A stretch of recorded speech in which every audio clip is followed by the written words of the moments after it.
Abba, we're in your presence. Let it rain.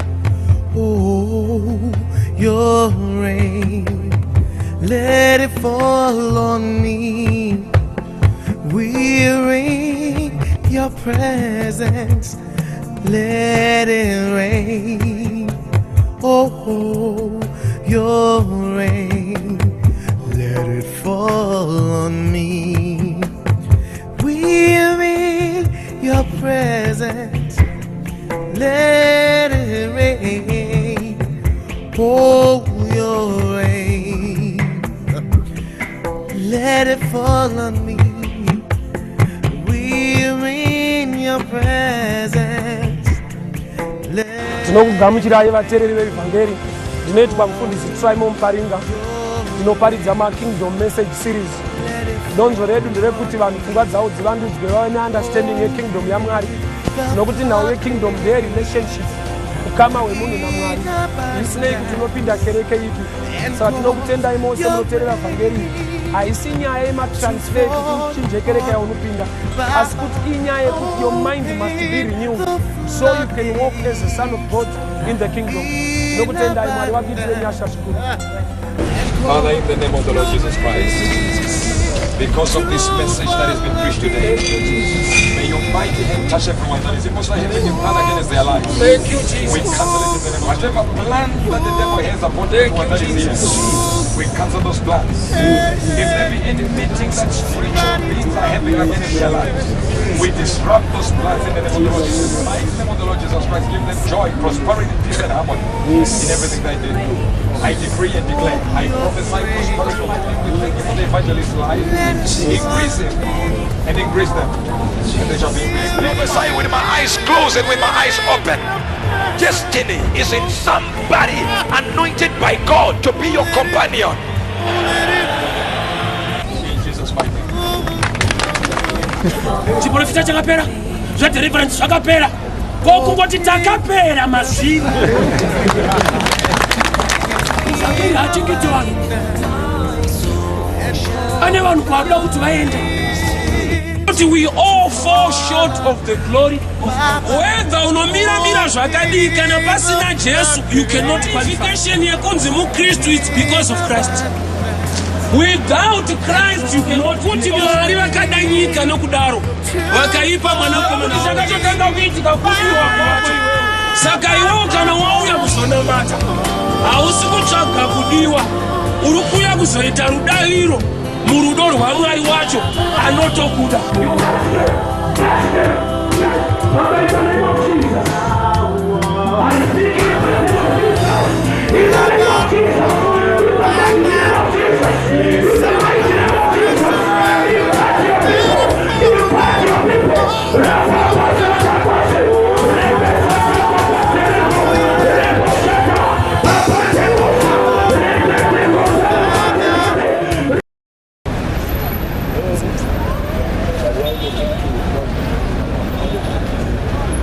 Tenda Mwari zvikuru ndokuremekedza mese muri pano. God bless you so much. Mwari vakuitire nyasha. Regai ndishumire evhangeri.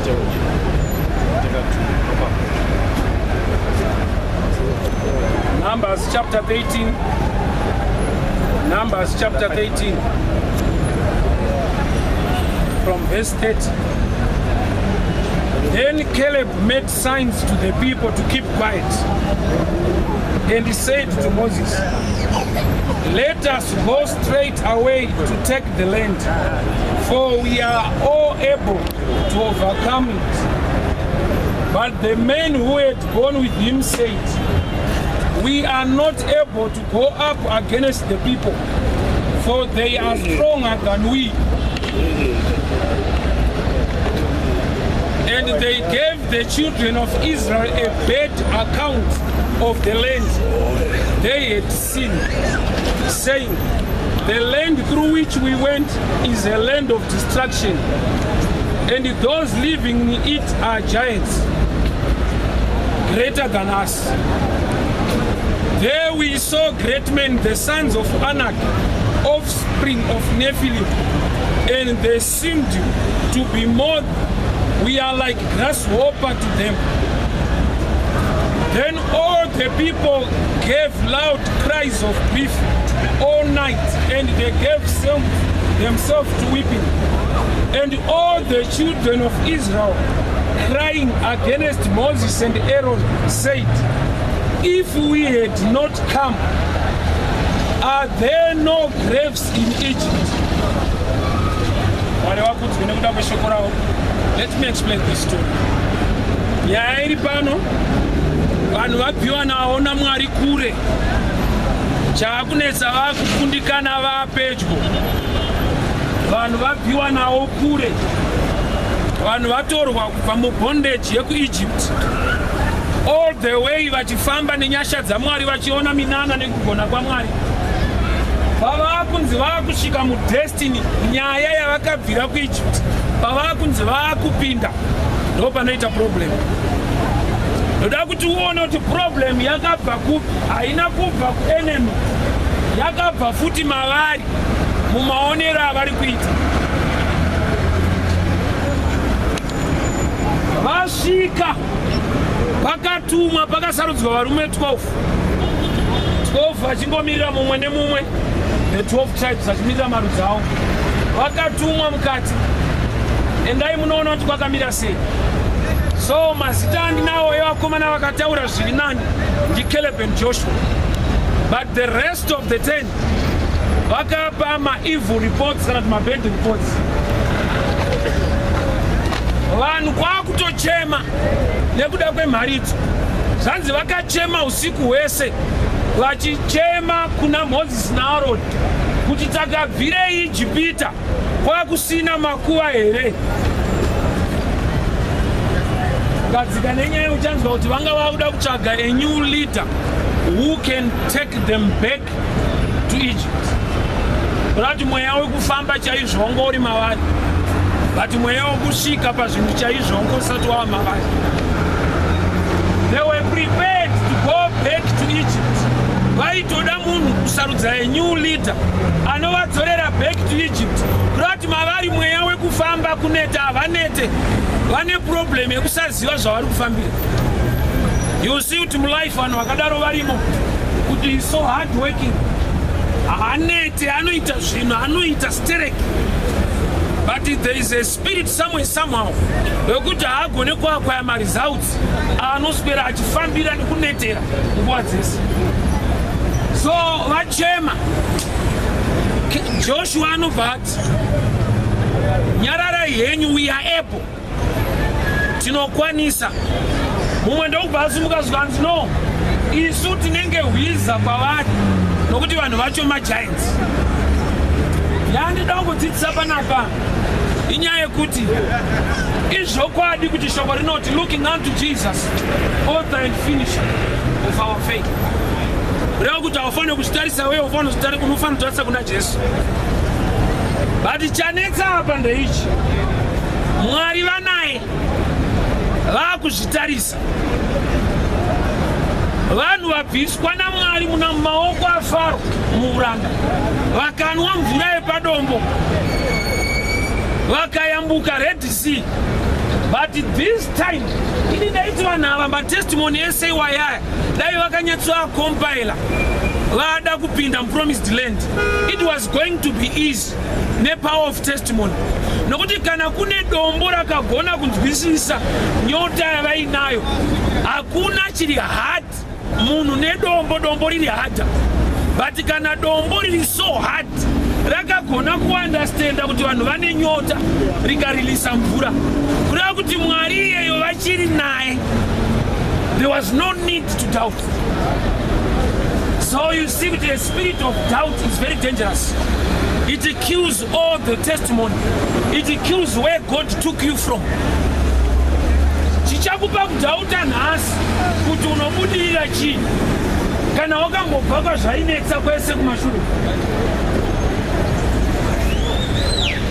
Mweya unokurwisa wakuda kusvika unotanga wauraya kwawakabviswa.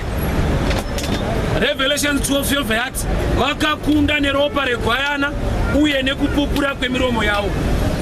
ropa regwayana riripo, muromo wemunhu uchipupura, zviro zviviri zvinobatirana.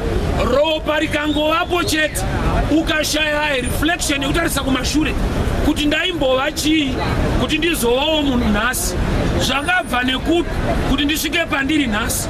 Uchaona kuti dambudziko rawafesa nhasi ridiki pane kwawakatorwa naMwari kubva kure, zvekuti waakubhilivha kuti you can do it, kwete nekuti iwewe unogona, but nokuti unoziva kuti wawiri naye anokugonesa. Let me go deep on this understanding. So vanhu vakati we are not able, hatikwanise. You see, a lot of people vasati vaatakwa nemadhimoni kana kuti kuroiwa. Problem iyoyi muvanhu irimo inonzi low self esteem, mweya wekuzvidzikisira kwete wekudzikisirwa. Kutozvidzikisira uriwe. Spirit iyo iriko yekungofilawo kuti handikoshe, handisi chiro, ndibhori chiko. Nokuti sometimes vanhu vanotora mastatements iwayo sekuzvininipisa kuti tiri anani kwezvo, tingoriwo vanhu vaivai.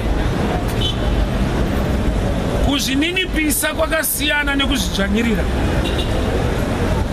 There are times you got to believe in yourself. Varume vakapiwa opportunity, inzwai, vaburitswa naMwari anogona, zvekuti Mwari aigona kungovati svikai muchipinda asina kuvapa strategy yekuti sarudzai twarufana unoona. Kureva kuti Mwari nyangwe achigona kutirongera zvinhu, pane paanombomiswa nemaonerero. Haisi nyaya yekufaita ichavapa Kenani. No, they were given before vaburitswa muEgypt. Ndoraitoparidzwa naMozisi iroro kuti budai tiende kune huchi nemukaka. Rakaparidzwa 40 years ago message. But vakusvika paini munhu akaburama. But ndo vhangeri rakavasumudza kumba iro. Vhangeri rakakusumudza kubva kunyika unoriziva. But kuti zvichiita uchisvika pariri. Saka pa challenge iripo ndekuti vakapiwa opportunity yemaonero avo. Even ukatarisa Ezekiel 37, Mwari vanoziva zvese vanobvunza munhu asingazive zvese, Son of man, can these bones live? Mwari vanoziva zvese wobvunza munhu asingazive zvese kuti mwanakomana wemunhu, mapfupa aya angararama here? Kufunga kwako Mwari vaida idea. Mwari vanoziva zvose wobvunza munhu asingazive zvese kuti iyi inopera sei. But when God asks you a question, actually he's not looking for an answer. Haasi kutsvaka mhinduro, ari kuda kutoziva mamiriro akaita iwewe. Let me help you on that one. Ezekiel anotibatsira nokuti anopindura achiti, imi ndimi munoziva. Mwari wobva vati chiprofita kumabhonzo aya, kureva kuti Mwari vaida kuona kuti Ezekiel anogona here kundipa idea kana kuti anotrusta inini.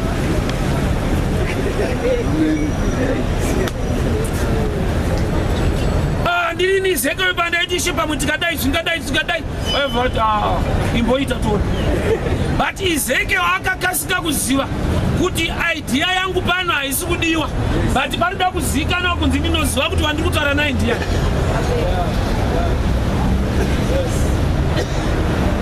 So vanhu vakasarudza vari 12, pindai muKenani monoona kuti makamira sei, mokodzoka.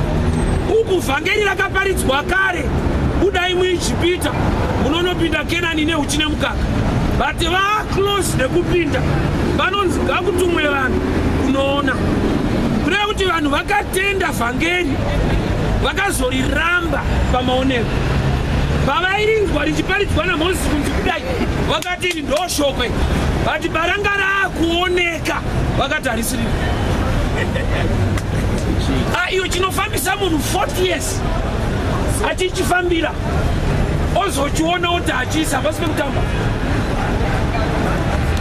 40 years vari mugwenga vachifambira chinhu musi wavanochiona kuti icho oti taakudzokera kureva kuti meso avo Mwari akasvika pakuti zvinhu izvi ndinokupai but ndakuda kumboona kuti imi munozvionawo sei kana mune ini kana ndiri muna Mwari ndiri munhu mukuru kana ndisina Mwari handisi chiro that much I know. Iwe kana una Mwari hausi munhu wekutamba naye but ukaramba Mwari ukava wega pana iripo. So paunomeka mastatements yekuti inini hapana iripo unongototaura zvechokwadi kuti naMwari chaiye futi hapana.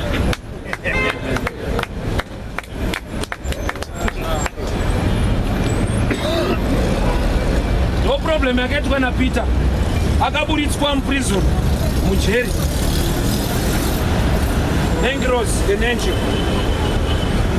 Bhaibheri rinoti achingobuda magedhi aivhurika etorongo ranga ari magedhi aivhurika angel ndobva yamuririsa zvikati chinanga hako kumba ndokuenda muchechi mainamatwa nevanhu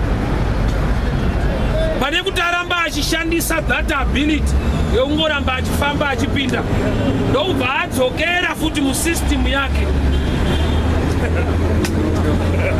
kureva kuti zvinononoka kubata ari kunoka dhoo repuranga uku kwavhurika gedhi resimbi rega aya uchaona kuti zvauri kunoka iwewe zvidiki zvawakavhurirwa naMwari ukapfuura nemazviri zvikuru. Testimony yako ndoyo unofanira kusvika patourudza kuti tambodhila nesimbi uri ani uri pamberi pako. Peter akakasika ukanganwa. So all the way for 40 years vachifambira to enter Canaan vati vasvika on the border vakatumwa varume 12 10 vakauya neripoti isina kunaka nekuda kwemaonero avo rati 3/4 yevanhu vamwe vacho havana kuroyiwa havana madhimoni maonero aanozviita iye pachake he doesn't believe in himself akatozvimaka ukanzwa bhaibheri rakuti ida mumwe wako sekuzvida kwaunoita murauka uri mubhaibheri okunzi munhu azvide kureva kuti ukatoona zvatonyorwa kune vakatozvimaka ida mumwe wako sekuzvida kwaunoita iwewe. You must believe in yourself. I can do something. As long as uchifamba uri munhu so you can do something in life. Let me show you. Vana vasarudzwa vari 12 vakanoona vakadzoka zvaonekwa ne12 zvakafanana but bhaibheri robva rati 2 vakava negood report but 10 a bad report. kureva kuti tingaone zvakafanana but hatifunge zvakafanana pane zvatiri kuona izvozvo zvogozobata pfungwa yaMwari kuti uyu ari right. Yes. Oh yes. Caleb and Joshua vakaonawo majaindi arimo havana kuvharwa meso vakaona majaindi vati vauya kuvanhu vakati hama dzangu hatidi kunyeperana umu ndoma tinopinda manje mumwe ndokubva asimuka zvikanzi mune majaindi. Caleb naJoshua havana kuti hamuna majaindi vakati arimo but tinopinda.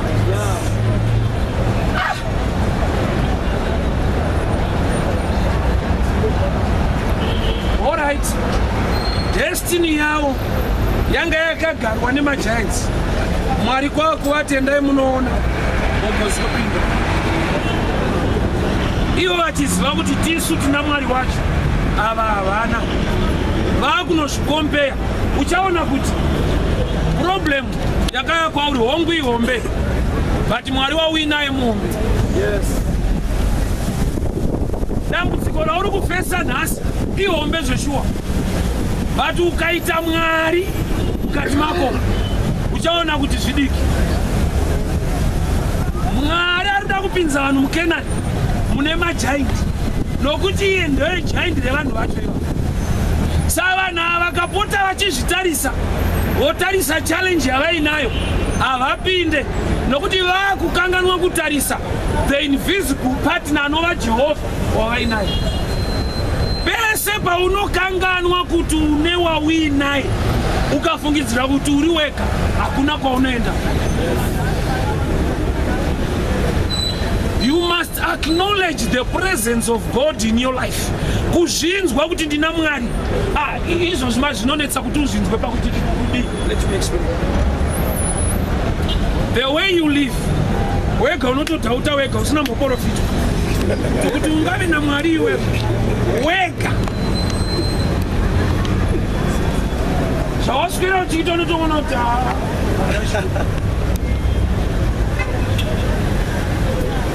varuma vapinda vakanoona zvaonekwawo naCaleb and Joshua. Ndakandikudze chinhu ichi. Ndakamboenda kuKariba tiri grade 7 iri trip. Ndokuenda kunonzi Crocodile Farm kunochengetwa makaru. Munhu anoachengeta iwayo abudirira zvisingaite. But I remember richionekwa kurwizi kumusha. Tikatopiwa notice musha wese kuti kwaita njodzi kurwizi. The same thing chiri kunzi ngozi business. Kureva kuti chinhu ichi haisi ngozi, ingozi kuna aona asingazivi kuti zvinoshandei.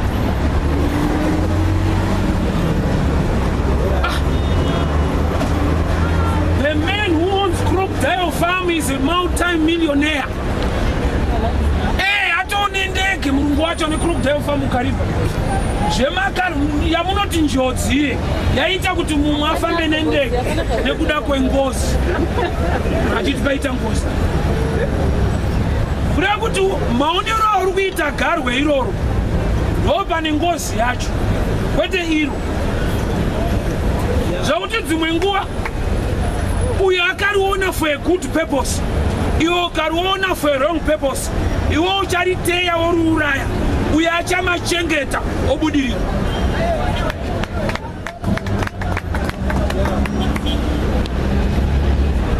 Kune murume akanamatirwa naJesu, zvikanzi saka wakuona here?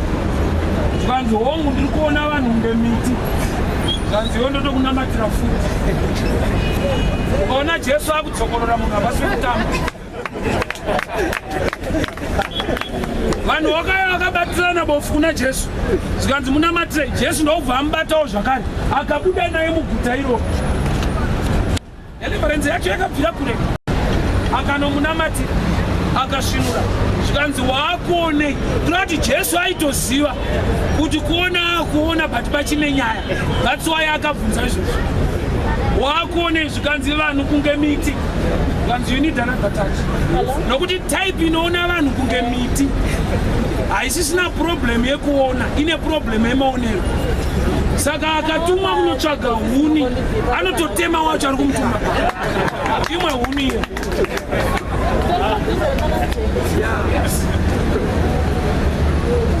Unoziva here kuti maonero anogona kunge akapa mumwe munhu nhamo, nokuti unoziva Mwari vakamupa mwana wemunin'ina.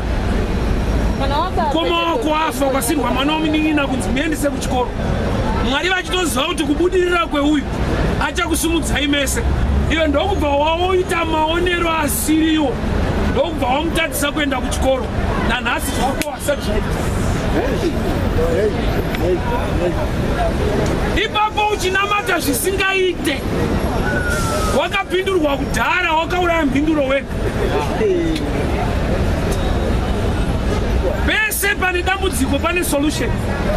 Bvunza Adamu, paanga ari ega vanga vari tu. Akatozoratidzwa naMwari kunzi aiwa hausi wega, ndo zvauri kufunga. Ndakakugadzirai muri tu. He created them. But mumwe ndokuzowanikwa ari ega. Iwo vangonzi them. Genesis 1:26. He created them, male and female. wouya kuGenesis 2 Adam was alone.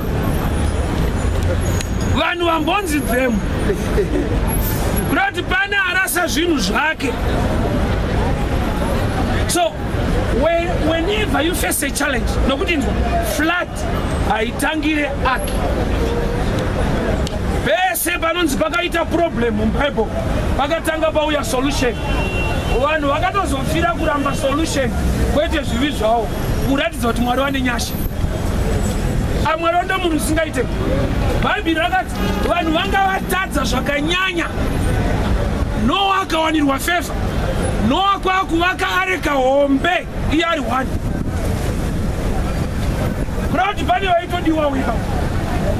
Havana kutombozviziva kuti nokuti kana ari Noa ari kudiwa kungovaka kakebhini kadiki. But yakatovakwa iri hombe. Kurati vanhu vakatozonyurira kusapinda. Nokuti ukaverenga nyaya yacho inoti apedza kuvaka akanzi usavhare dhoo. Ungavharire vamwe vaneta nekuvaka. Pakashayika akapinda. Flood haitangire kuvakwa kweark. Ukaona flood yatouya kune kwatakashora ark ichivakwa. Even moto pawakanaya muSodom neGomora, maangels akatotanga auya rescue team. Lota akaudzwa kunzi kana une mabhururu kana hama isu tiri fire brigade, mangwana panotsva munhu morova pasi. Vanhu vakataurirwa vakati ndekwakwe. Moto uri kupisa vanhu vane nharo kwete vane zvivi chete. Munoziva here kuti gehena richigadzirwa harina kugadzirirwa munhu.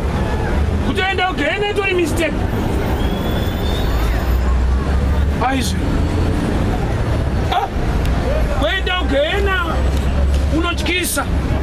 Chikonzero kupinda denga zviri nyore nokuti Jesu mwanakomana waMwari ndiye akafa kuti upinde, ndiye akadeura ropa. Hapadiwe rufu rwako iwewe kuti upinde denga. But iwe uri kutofiririra kuenda kugehena. Jesu akatoita kufa chaiko, kurohwa kutopinwa padanda so kuti munhu apinde denga. Munhu iyeye kwakuitawo nharo, kwakufira munyaya dzake kuti apinde kugehena. Kaoma zvakuti uri kugehena naSatani wacho hakutrust. Wakatokunda kuronga kwaMwari. Mwari chaya akatomboronga zviri nani ukatozvitata unokunga ngotiza una mazviri oroswa pakati.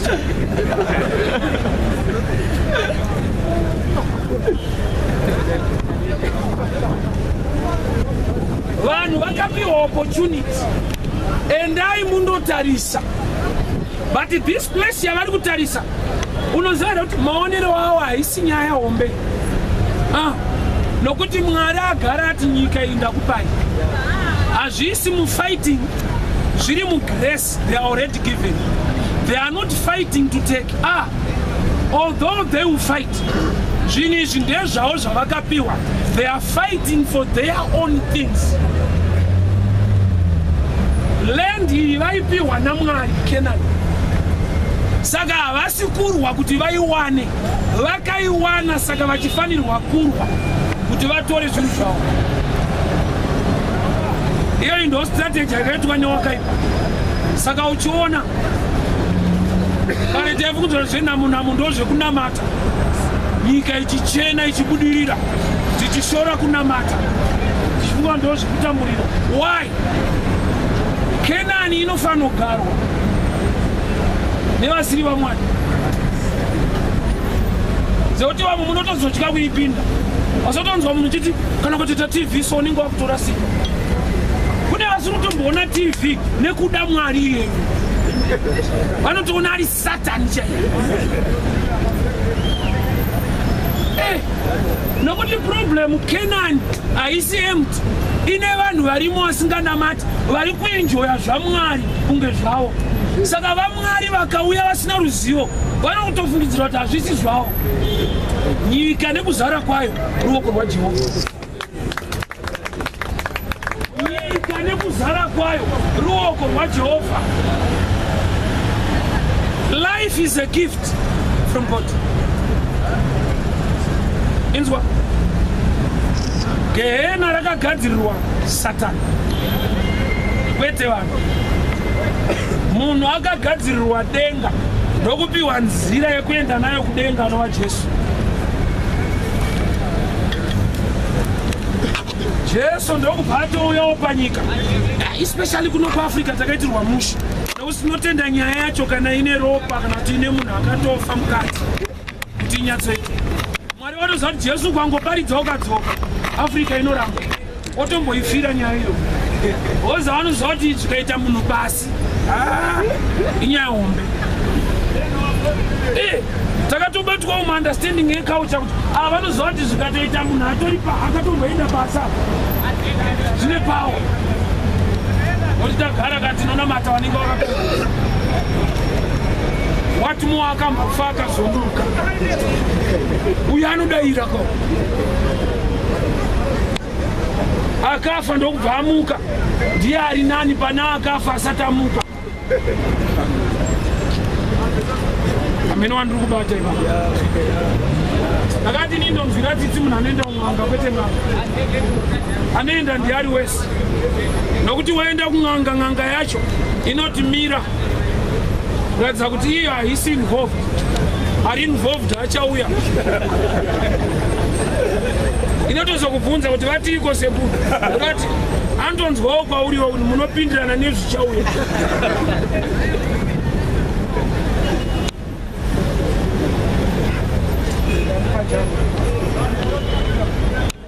So vanhu vari kuuya neevil report kuvanhu. Hatikwanise kupinda titore. Yeti ndorwendo rwavafambira for 40 years. Vari kuti havakwanise. Rekani kuti Mwari haana kukusvitsa mukore uno pasina chinangwa muupenyu chekuti uite. Kune zvakawanda zvainzwa mvura yatainwa tese igona kutipa korera kana typhoid. Tainwa yekuchivero tese dzingori nyasha. Saka nyasha idzodzo imboti cheukonyatsona God is taking me somewhere. Chakakusevha iwewe chiwa itenga here mvura. Iyoyo. But uripo. Mukuoma kwezvinhu zvese uchipfuriswa imomo. Ukacheuka ukaona matestimony esaya. Challenge yanhasi uchaikunda netestimony iyo.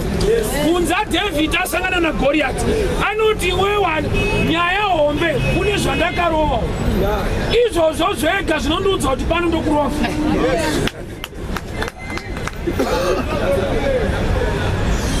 Ndakarwa nebere neshumba. Saka iwewe ndo zvimwe chete hamuna kusiyana. Inzwa. Mountains don't grow again. Gomo rinongoramba riri pa same level. But iwewe you can improve. Challenge haichinje. Anochinja ndiwe. Yes. Namwe yekushaya mari ngori namwe yekushaya mari. But pfungwa dzekuita mari dzichakuwandira.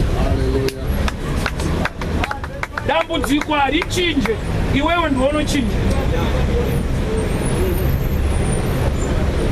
So varume vanzi pindai mutarisi. Maonero avo ane dambudziko.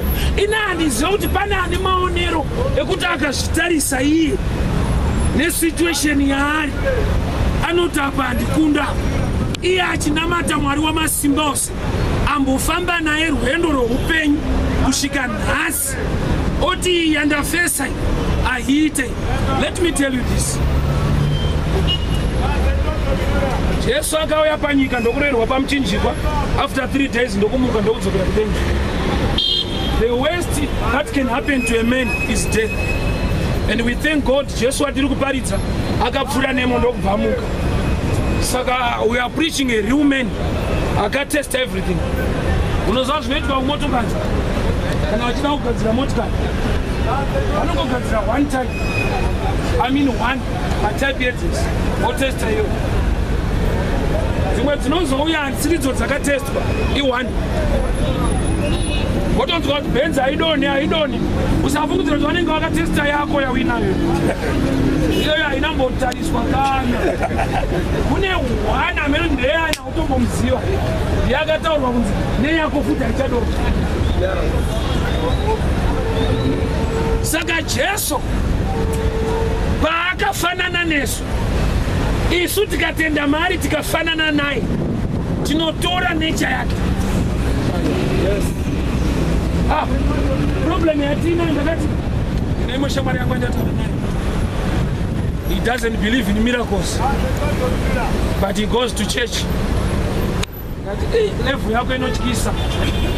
Kuti Bible rangu rinoti if you believe, Mark 16 verse 7, if you believe, signs and wonders will follow you. Ngati chokwadi kuti minana haiterwe, but yekusaterwa neminana haibvumirwe futi if you are a believer. Because you know that if you believe, signs and wonders will follow you. Kureva kuti ukasatera minana uri right, ukasaterwa usi right. Saka wochuza kuti ndeipi manje, kuti uterwe futi ndeipi yauri kutera manje. Nokuti there must be a sign of what you are following. Your life must change. You must see new things in your life. Experience a life yako. Even in your marriage, in your business, there must be a sign that God is with me. Let me show you. God works with signs. Yes. Even in Yika. Uchienda blow unoshika pakanzi. Shangani. Kweru. Ushika paningo akuri chisoma kilometers. Mlawayo 20. Mlawayo 10. Zvinoita kuti uiuzive kuti ndaakusvika. Kana taira ngada kupera mweya unozati atatopinda blues. Unorelax. But ukafamba road isina masign. Mlawayo iri pasera unorara pano.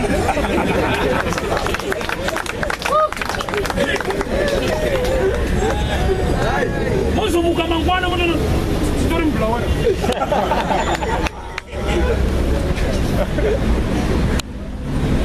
So signs and wonders, they are there in the gospel. Yes. Whether unozvida hauzvide zvirimo, uchazvidira kuti zvirimo manje. Yes. Signs and wonders will follow you. Zviratidzo zvakuti muri kutenda ripi zvinooneka. Mwabata manje mazuva ano kuwanda vaprofita venhema. Ndikati uri right iwe. Uri kutovaona. Ndiwe right type yekubvunza vechokwadi. Because at least unoona kuti uyu anonyepa. Saka wechokwadi haungashayi. But ndobaona munhu ane list yevaprofita venhema. Ningi. Vechokwadi kana kumupa kapeji kadiki so azazi. Ndikati inzwaka fake man ukaiona ya circulation kuratidza kuti original yacho iripo yetype yemariyo. Ukauya nefake man iri kwacha chida kutenga mashopu avatombokuti fake vanongoti haitengi. Pafake haikwani.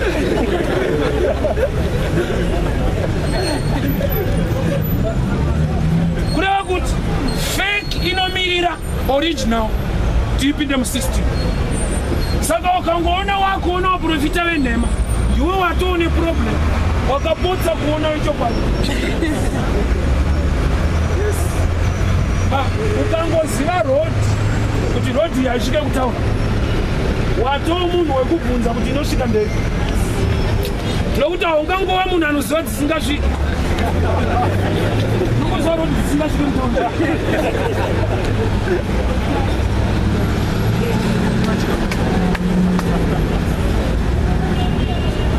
So mind yevanhu iri kuda kuonekwa naJehovha. Iye Mwari achiziva kuti vanenge vangoda ndopinda navo because vanawo ndakavada ende ndakavapa Kenani. But ndoda kumbonzwawo maonero avanoita uye maziviro avanondiita. Ndokuonekwa kunzi vanhu avo vakuzvitarisa vega, vachatarisawo naMwari wavainaye. Zvikanzi we are not able. Kwete kuti God is not able. We are not. Kuda kuti vatomboburitsa Mwari pakutora blessing, but vambofamba naMwari vachiuya kublessing. Rodi yese shongwe yegore ichitungamira so. Kwaya ichirova vachiimba. Vada kuti vadye manje uchine mukaka. Ndopa vauza kuti ndezvedu tega. Ndokuona mune giant vakati manje hatichapinda. Kureva kuti chimwe chinoponesa munhu blessing mukangano waMwari. Iye ambobva newe kure kwese ozofunga kuti uri wega munyaya yacho. Anewe saka abva newe kure. We are not able. Caleb and Joshua don't vasumuka but no, we are able. Let me explain the difference. 10, they just represent 10 commandments, cannot the law of Moses. The 2, they represent the 2 laws. Anotarwa na Jesu. Kuti ida Mwari nemoyo wako wese. Ida mumo wako sekushida kwa unaita. Nokuti mirayiro yese ili baba. So, kureva kuti Caleb and Joshua chakavape different spirit. Vari kuoperata vari muremu yekuunderstanda kuti law haisiriyo ingape vanhu mapromises, but ndi Jesu. Nokuti muna Jesu hamuna 10, mune 2. Yes, let me explain. Varume vari 10 vari kuti aiwa zvitotipinda tingatora. Apo paverse 14 pabatoti vanhu vakachema usiku hwese vakati takabvirei kuIjipita. There will come a time in life yemunamati yekuti unombofunga kuti kunyika kwacho ndakabvirei zvapisa uri muchechi. Ameno kana kune vanisingapise uri mukati. Wamo muchechi kunyika wakabva ona zvichinetsa wese. Wosangana nevamwe vari kunyika vane zviri kuita. Ndopa unofunga katu kuti hey, unotoona kunge wakarasika ndiwe.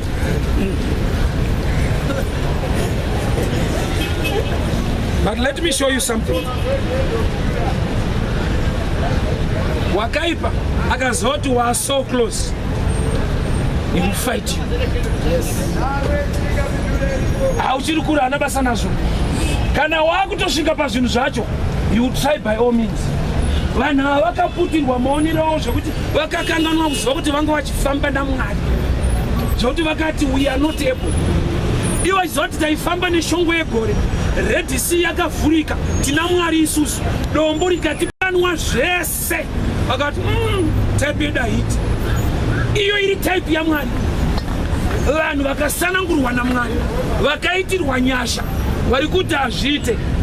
Ipapa vachiramba kudai, havasi kuzvirambira vega, vari kutorambira naMwari wacho hazvimufadzi. Yes. Hauzivi here kuti paunotaura iwewe wagamuchira Jesu kuti nini hapana iripo, unorwadzisa Jesu ari mukati. Kuti inda uchindidarozo, you can do something.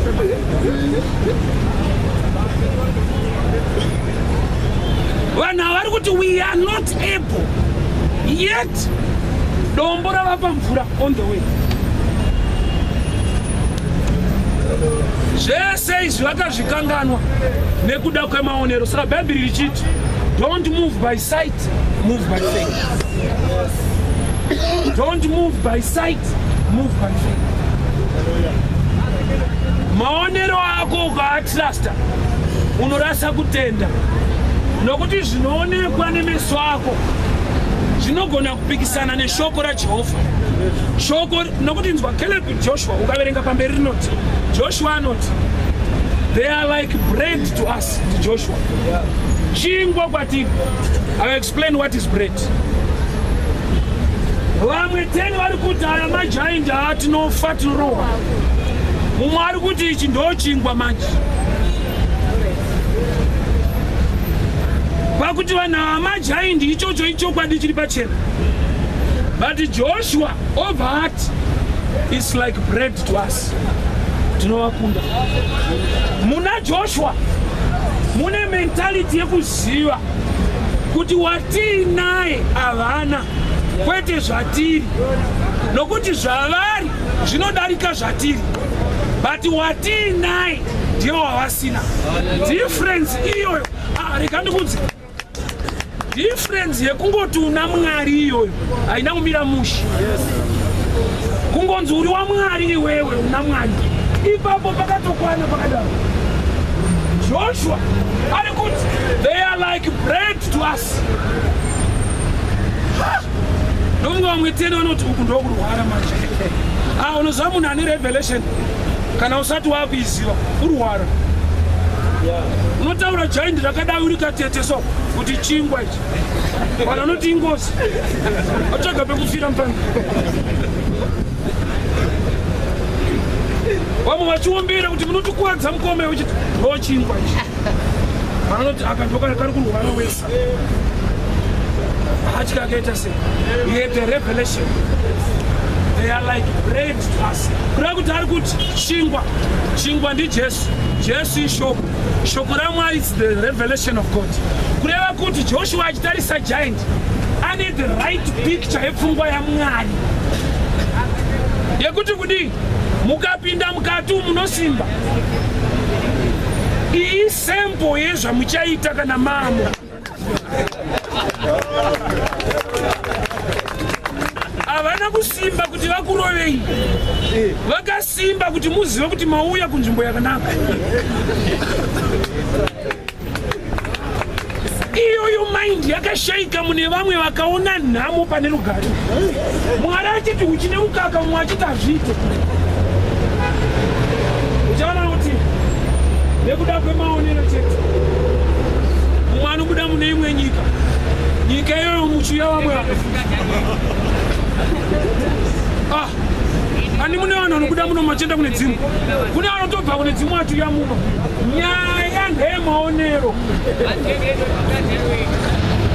Kuna ari kwavo anototi ndikaenda kuZimbabwe ndonoita mari. Kuna ari munhu ari kuti ndikangowana passport ndabuda.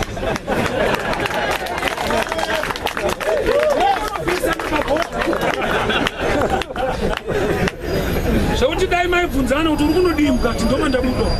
Kuti mune metsi dzangu dzandakuita mukati. Iwe uchiona kuti kana metsi kana 1.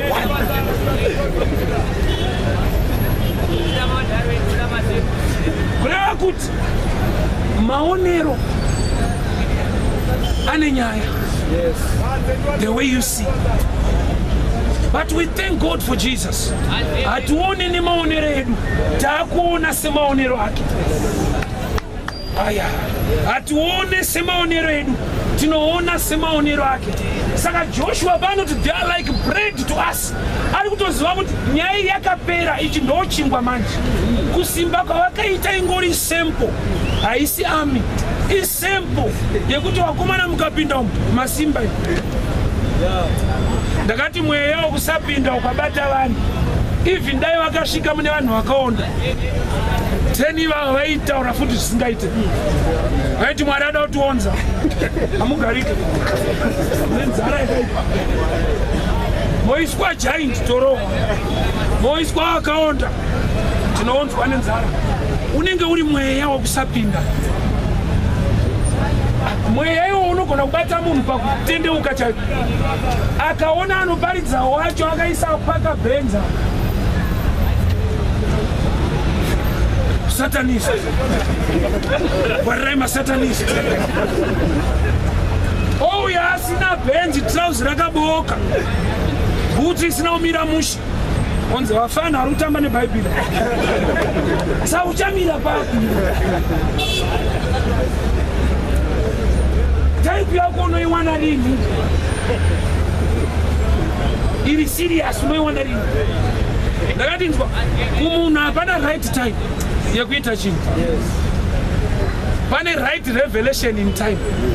Zvakafanira kundibereka ndikupe example yemucommunity. Iwe ukatenga masofa skies ukaenda nawo manext one unoti ada kuonererwa. Ukatenga maskati ukazoenda nawo usiku anenge ekuba saka time yekuendesa masofa uiwani unaendesa nguwa utoramba uchigara pasi kuti time hapana yese nguwa yakatoipa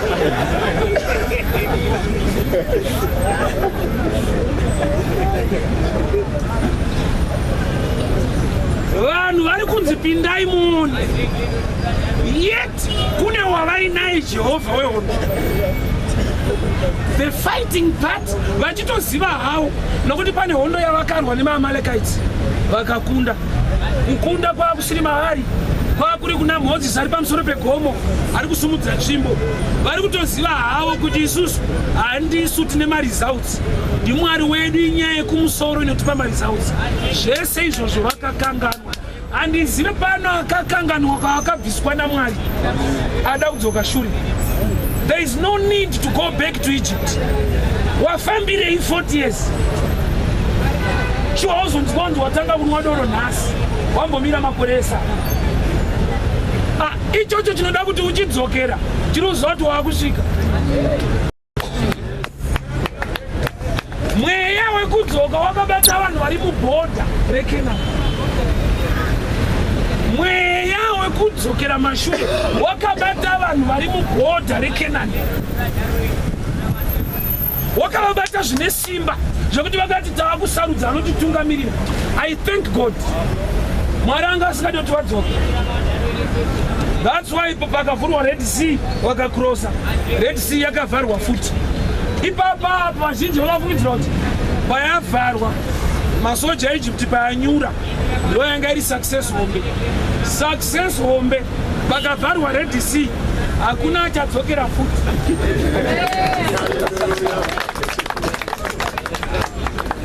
Zvekuti kana vakasarudza leader wokudzoka naye hapasina nokuti Mozisi wacho anofambidzira dhara wacho wetsvimbo wokutsemura rwizi hakuna futi. Zvino muni makutoda wenyu ane magic dzake and ndifunga kuti vaimuwana ndomungati akavatadzisa kudzoka leader wacho akashaika. Kureva here kuti kurasika kune utungamiriri vanhu kugara pasi toda anotitungamirira kubackslide. Tiri kuda mukuru wekudzokera kumashure.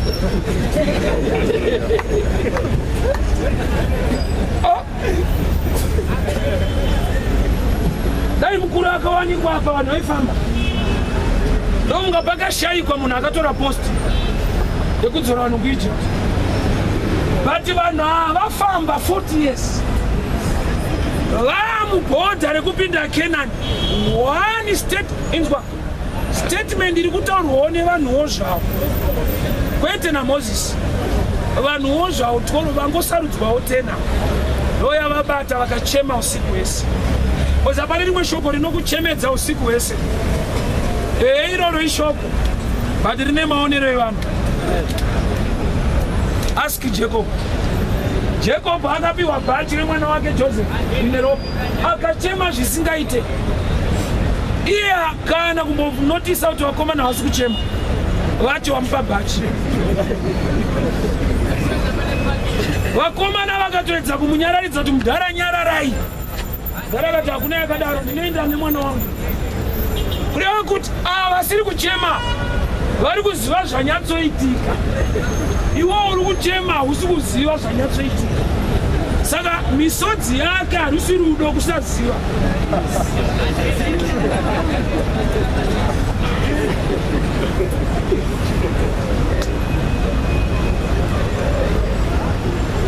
Kusaziva kunoita sekunge ane rudo chaizvo haasi kuziva zvaitika. Hongu jaketi ndiro. Don't trust your sight. Trust God. Maonero aJehovha ndo ane nyaya. Nokudinzwa hauna kufita but iye akava mauri ndiye anokufitisa. Saka uchiona dzimwe nguva Mwari vanosvika paJeriko voponesa chifeve chakanzi Rahabhi chotopinda mugenealogy yaJesu. zvazvuka kuti zvingafadza vanhu vakawanda but zvakatoitika chifeve chainzira havo chikapinda mugenealogy yajesu. Rudo rwaMwari rwakasiyana nevanhu. Ukanzwa munhu ati ndokuda pane zvaari kuda. Ini ndiri munhu handiudzwe zvaari tori mumwe wacho. Ukanzwa munhu achiti ndokuda ane zvaari kuda. Hazviite kuti ungoda, hazviite.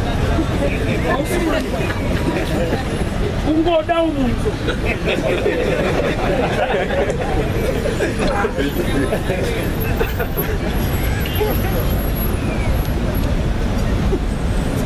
Aidha wabvunza mutupo kana kuti ndewekumaraini munhu wekumaraini kwenyu unotoita kainterest mbichana kuti utonzi wada munhu. Anzani pana indomufarira urisecha nyaya yacho okwawo kumbereko.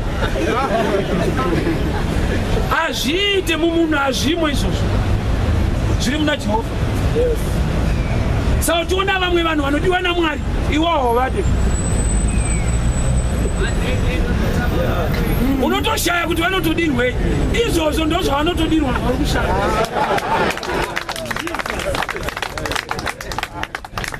But munhu Mwari izvozvo hausiri kuziva izvozvo ndo zvavari kudirwa. That's the love of God. Munhu akada munhu ane mainterest ari kuda, but Mwari kana achida munhu iye ndiye rudo. Munhu ndiye anotowana interest. Saka ndakati munhu akasanamata kuzvimaka hakusi kuchenjera. Nokuti kunamata hauite kuti Mwari aimprove. Mwari haachinje nokuti vanhu vanamata haashanduke. Kana vanhu vakatsanya 80 days haachinje, anoramba achingonzi God. Haatombopiwa kana imwe senemo. Hakuna kana helicopter iri kuendesa zvinhu kuna Mwari. Hakuna kana chechi sofa yaane ndege yekuendesa zvinhu kuna Mwari kuti zvimufambirewo. Hakuna. Kunamata kwese vari kufambirwa ndivo.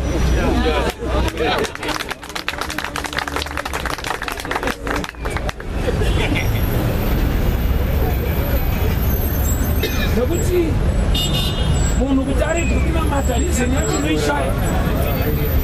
Nokuti haana kuzvisika akatosikwawo. Haana kuzvifunga akafungwa. Opa akutofungawo mazuva ano nokuti akafungwa. Unoziva here kuti dai Mwari vasina kukusika vanhu havaikomplena kuti haupo.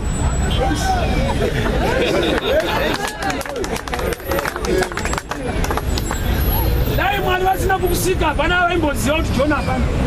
Vaitoti takatoku timu yakakwana. Iwo usipo timu inenge yakakwana. Utotenda Mwari ndiye akafunga nyaya yako. Ina handina.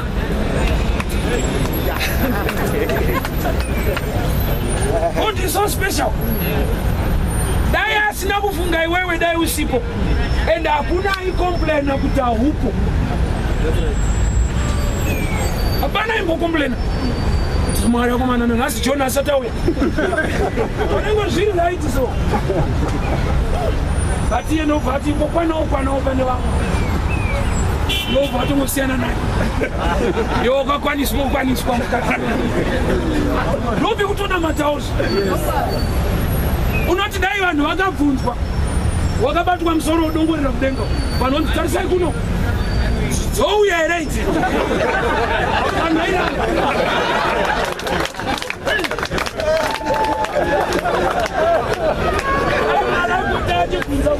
youya here shasha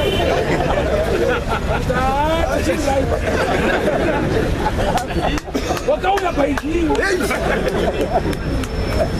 ngokwanokwanawo mukati mevamwe. Saka ndichikudza kuti akada kuti zvako zviite pakuberekwa uchingouya ndo maitiro acho iwa zvinongoita wega vari kuda havadi iye akada zvachobereka.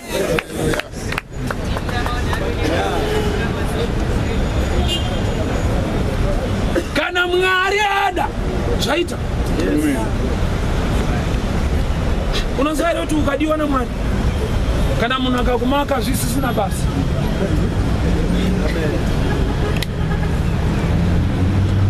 Ukawirirana nemukuru ari kumusoro, vanhu vakakumaka isisiri nyaya. Ukati kumusoro ukamuonani, unoko wakamakwa. Ngomfakosi. Inclusive. Yema problems. So report yevanhu iri kudiwa. Sakureva kuti vanhu vakasadzidziswa maonero nokuti Mwari anotoda kuzombonzwa kuti unoona sei. Pindai munoona ko Mwari ngoni makati uchine mukaka. Ripoti yedu munoidi. Ayo ndoda kumbonzwawo matauriro yenyu. Indakatoona ndo matauriro angu uchine mukaka. Iwewe pinda tone. Ndokubvadzoka zvanzi moto chaiwo. Mwari ndokubva utovhunduka kuti pandiri kutorova kuti uchine mukaka papindiki. Panzi uchine mukaka vanhu vari kuti hazviite. Rega ndikudzi opportunity yako dzimwe nguva yakauya kana kuti paichauya. Let me help you in this way.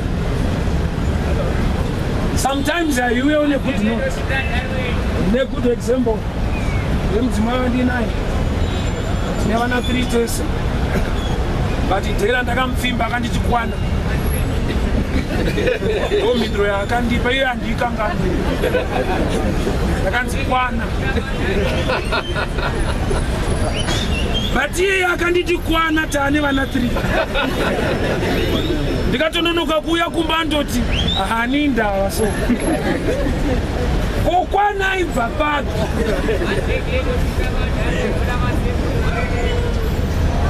uri kuona here kuti matauriro aari kuita haasi ekuramba ndeekucreata value.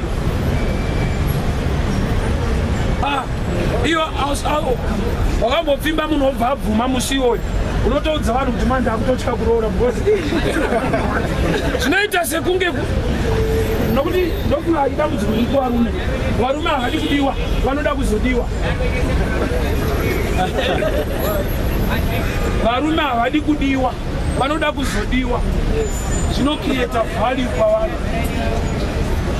Akangosvika akati Yesu vati shuwa nenoda kufanya anoti mai vanotombonzi munhu kwana, but kwana yacho inooneka kuti haisi kwana kuti ni kwana ndekuti tidzoke nokuti kune imwe kwana yekuti iwe vhangeri mazvita ini Mwari vakukomborerei vakuitirei nyasha mazvita